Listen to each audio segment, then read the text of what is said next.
guys, it's Kelly here from Kelly & Co, and today I'm going to talk to you about what's in your potting mix or your indoor plant soil mix.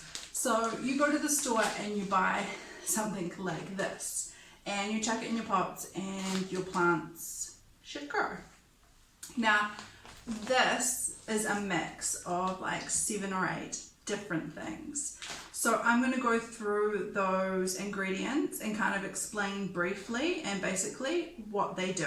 So I'll put this down. First of all, any soil mix is going to start with a base. And the base is usually coir or coconut husk. So this is the brick form of coir. I don't even know how to say it. One of those.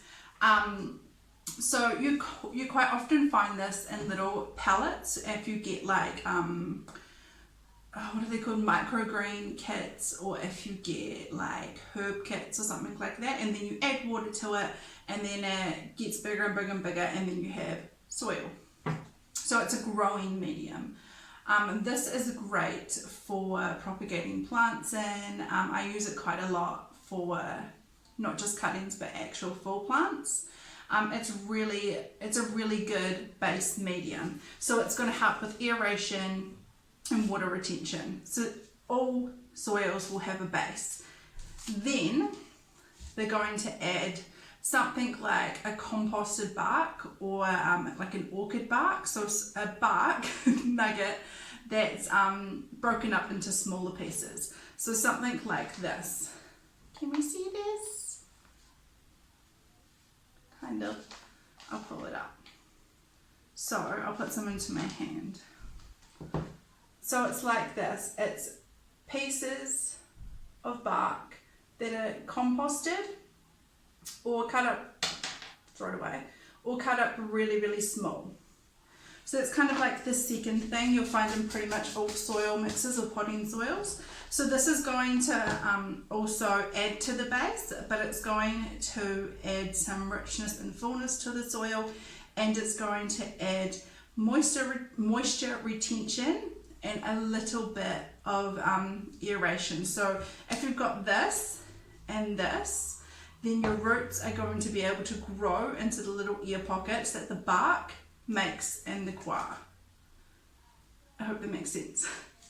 Then they're going to add something like perlite, coarse or fine pumice, propagation sand, little pebbles or anything like that, and that looks like this. You can see that one a bit better. So it's this is a fine pumice. I'm going to use this soon, so I just had it on hand, but it's just little stones that add better drainage to the soil. So these, especially pumice is not going to hold on to the water or anything for too long.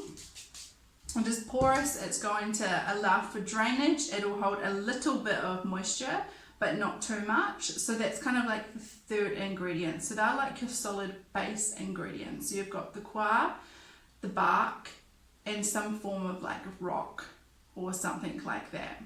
Then you have things like fertilizers. Now if I was making my own mix at home, I wouldn't add a fertilizer because I can fertilize it myself as I go. But you will find in your potting mixes, let's see if I can show you, little round balls. They might be blue or yellow or white. No, I can't see one. And that's a long release fertilizer. So they're going to release fertilizer for usually about 9 to 12 months.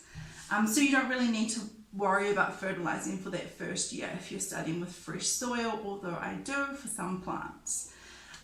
They can use organic fertilizers like worm castings, which is worm poop. I'll put a picture up here of what that looks like. That is amazing for plants. Like put that in some of your indoor plants and it will love it. It is so high in NPK. It's amazing. Have a Google of it and do some research and see what you think. What else could they add? They could add seaweed. Seaweed is amazing. As we all know, I love the Yates Seaweed Tonic. It helps with root development, stops plants from having kind of root shock. It can help them heal from diseases. It's just amazing. So they could add seaweed into the mix. There's heaps and heaps of different things, but those are kind of the basic things that are in your soil mixes that you're buying from Bunnings or Mitre 10 or wherever. If you have any questions, if you want to know anything else, if you want me to go more in depth about the science of soil, then just leave me a comment down below and I'm more than happy to. But otherwise, thank you so much for watching. I will see you next time. Bye.